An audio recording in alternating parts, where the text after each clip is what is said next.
shadow of Fu Manchu.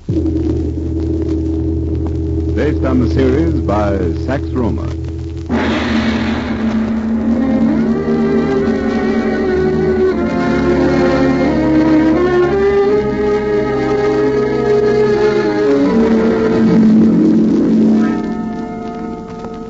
London at midnight.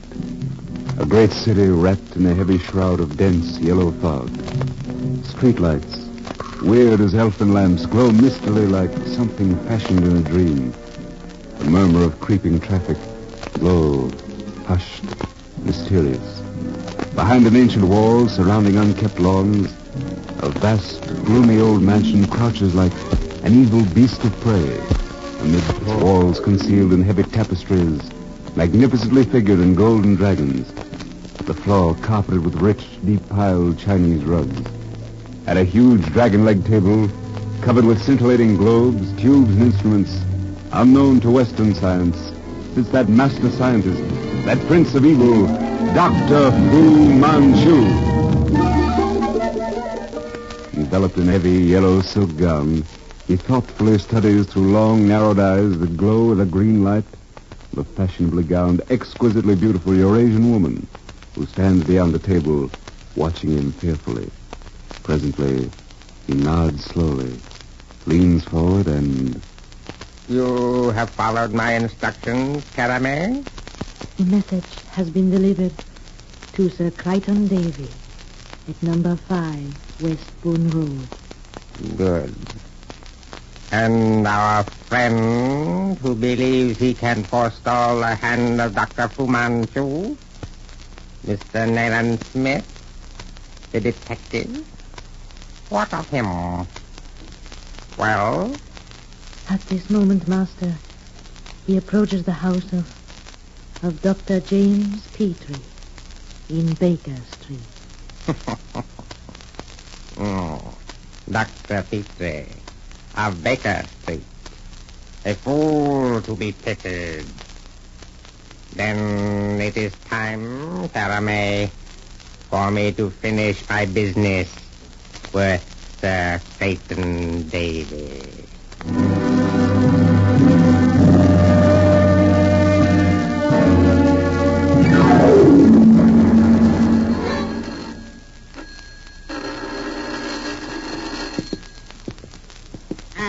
Visitors at this time of the night. A body cannot get any sleep in this house. Will? I beg pardon, ma'am, but is Dr. Petrie in? And where else would the doctor be at this hour but at home, where our stiff, respecting people should be? Come in. Wait a moment. Yes, come in.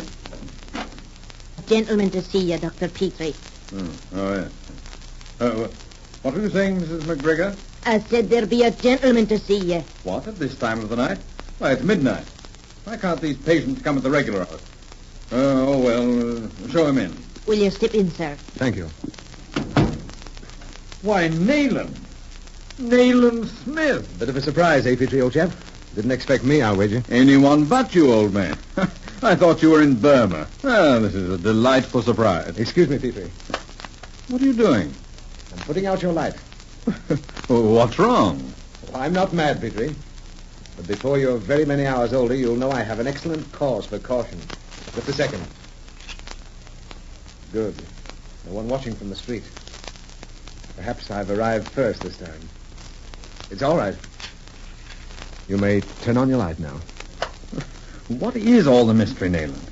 You break into a man's room at midnight? Mystery enough, old chap. But first, a bit of scotch, please. Oh, neat or soda? Neat, if you mind. Yeah. There you are. Thank you. You're on leave, eh? Leave? No, Petrie, no such luck. I'm on duty. In London? You've been transferred home? A roving commission. Here today and gone tomorrow. Well, tell me, what's it all about? First, let me show you something. Wait until I take off my coat. Look at my arm. Ever see a wound like that? Not exactly. Nasty-looking arm, old chap. It's quite healed, though. Good job it got you in the fleshy part of the forearm. Appears to have been deeply cauterized. Right. Very deeply. It had to be. An arrowhead dipped in the venom of a hamadryad went in there. A hamadryad? The most deadly of all eastern reptiles. There's only one treatment. A sharp blade, a match, and a broken cartridge. Devilish strong treatment. Even then, it's touch and go.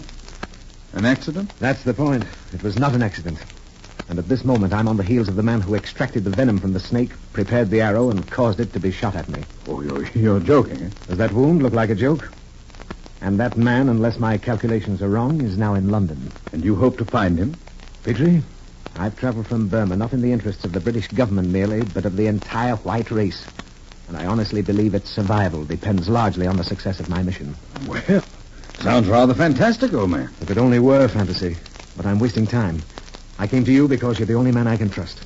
Aside from my chief, I hope you're the only one who knows I've left Burma. How can I help you, Nayland?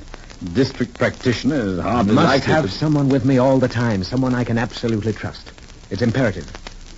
Petrie, can you spare a few days to a weird and dangerous business? Why, of course. My practice doesn't confine me too closely. Good. Then we start now. Now? You mean tonight? Tonight. There's one move we must make immediately. I must warn Sir Crichton Davy. Crichton Davy? Of the Indian Bureau? Exactly. He's a doomed man unless he follows my instructions without question, without hesitation.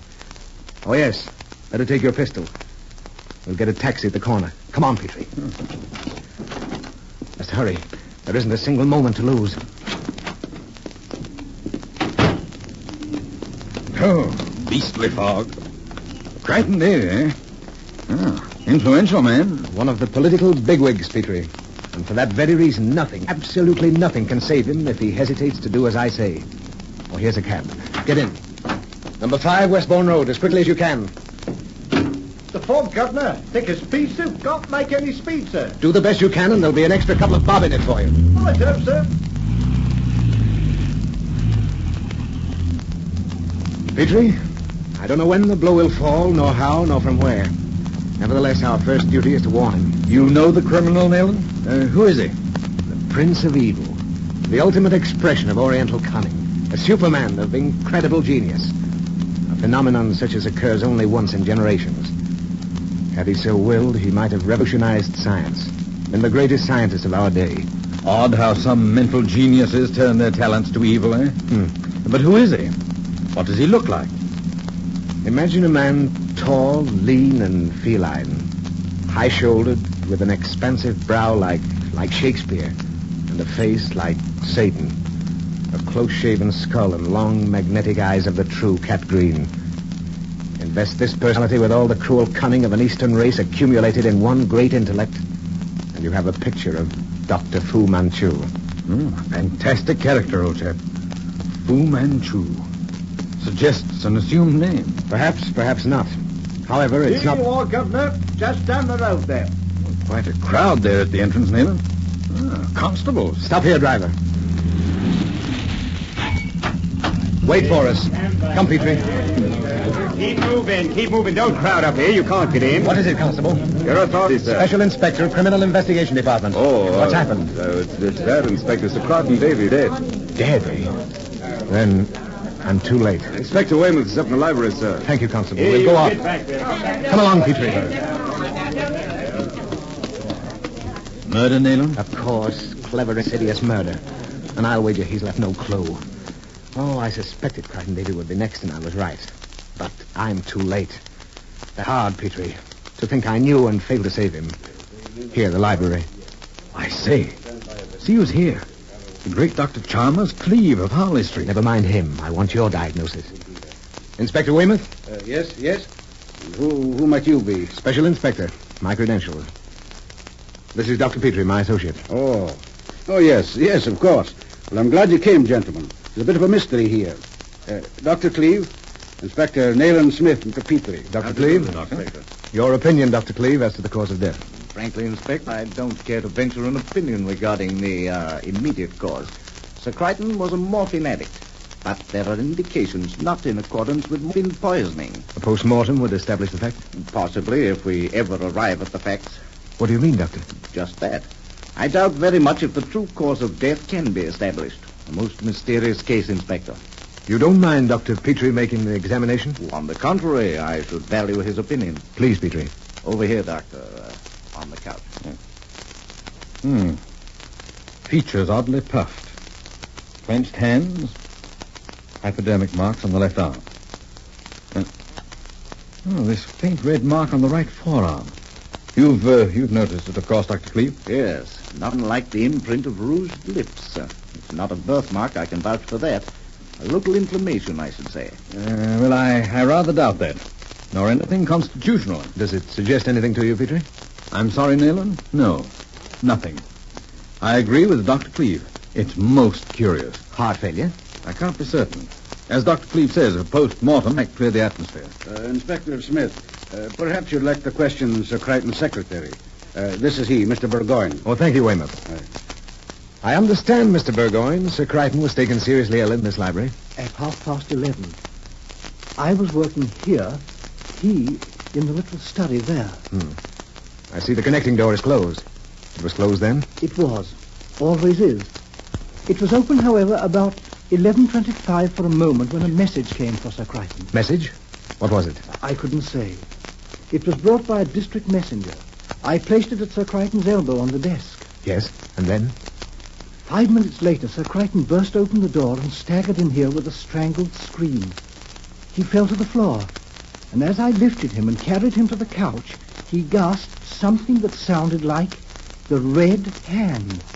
Before I could reach bell or telephone, he was dead. The red hand.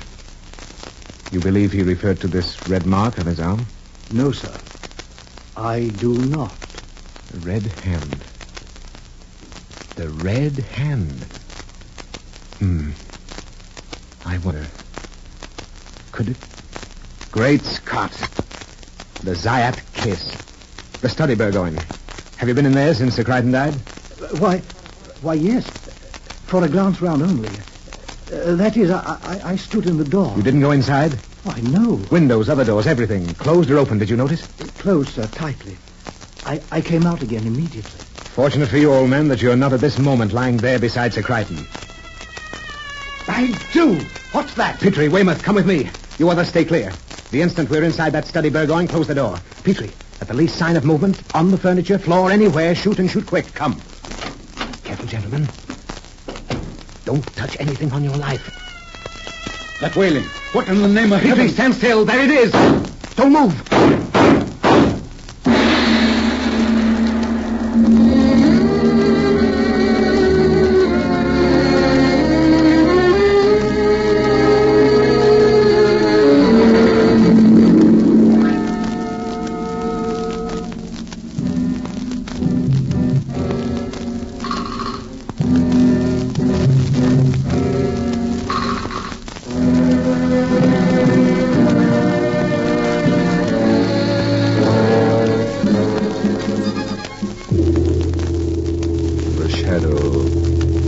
Fu Manchu.